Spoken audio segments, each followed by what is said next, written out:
lot of talk about maybe India is the next China. India will have probably the greatest growth rate, the fastest growth rate economically. Can you compare India's growth with that of China? Just days after the Morgan Stanley report mentioned how India has transformed over the last decade.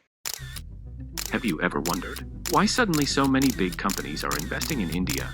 I mean, yes, India does have a huge population. So, did a decade ago. Why now? What makes India such a great investment for all these companies all of a sudden? According to CNN, since the start of 2020, the biggest names in US tech have invested more than $17 billion in India. All of this can be traced back to one key event. On September 5, 2016, Reliance CEO Mukesh Ambani announced free 4G internet for 7 months as a part of welcome offer, and this changed everything. Is not only delivering 4 times more data than all other Indian telecom operators combined, but we are also delivering much higher speeds than any other mobile network in India. While other big telecom companies in India such as Vodafone and Idea were charging hundreds of rupees for even 3G internet service, Jio provided 4G services at no cost. And of all sudden, India's huge population from poor to rich were online. Undeniably, population was another key factor in case of India. While China created one-child policy to control its population, India never did.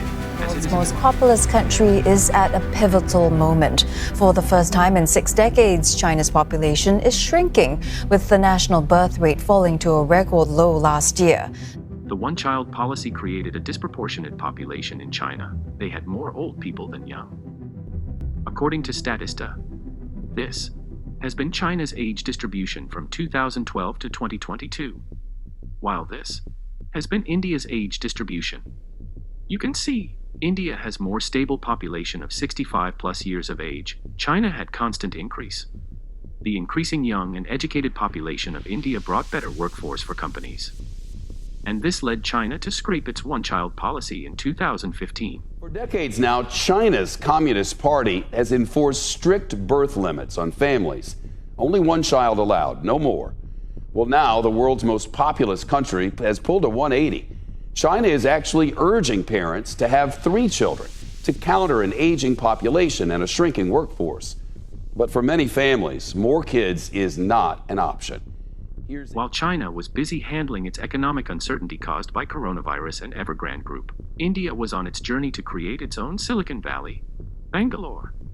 The government of India were providing tax incentives, reduced interest loans, public procurement, and more under Startup India Action Plan. Many states in India also had startup cells in India, which provided knowledge, funding support, and even the reimbursements on costs for patent filing. While all of these sounds great for India, but there is one biggest factor that have escalated the growth of India is not just because of the Indian government incentives. It is also because of this one tiny island, Taiwan. Taiwan is growing. If that happens, the U.S. has vowed to fight in Taiwan's defense.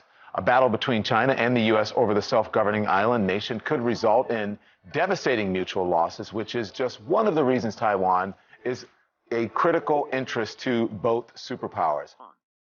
Taiwan is a small sovereign country, which China considers to be its part and have promised to take it back by force if needed. Taiwan is home to TSMC, which is world's largest semiconductor manufacturer and makes more than 90% of advanced chip, which is used as almost all the electronics such as phones, computers, smart fridges, defense equipments, you name it. You might be thinking, what does this have to do with the progress of India? Well, this one company has created a great geopolitical tension between the US and China. In fact, China threatened US Speaker Nancy Pelosi when she visited Taiwan because China wants to control this chip manufacturer.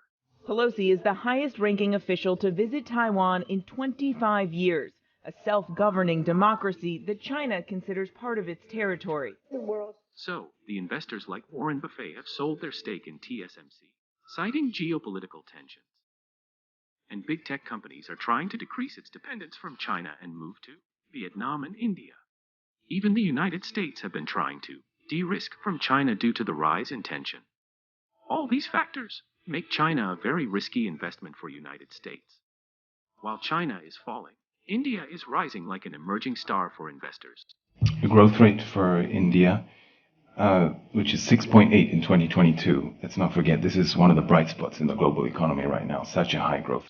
As per International Monetary Fund, India is expected to have 6.3% real GDP growth in 2024, from 5.9% in 2023, whereas China seems to have 4.5% in 2024, from 5.2% as of 2023.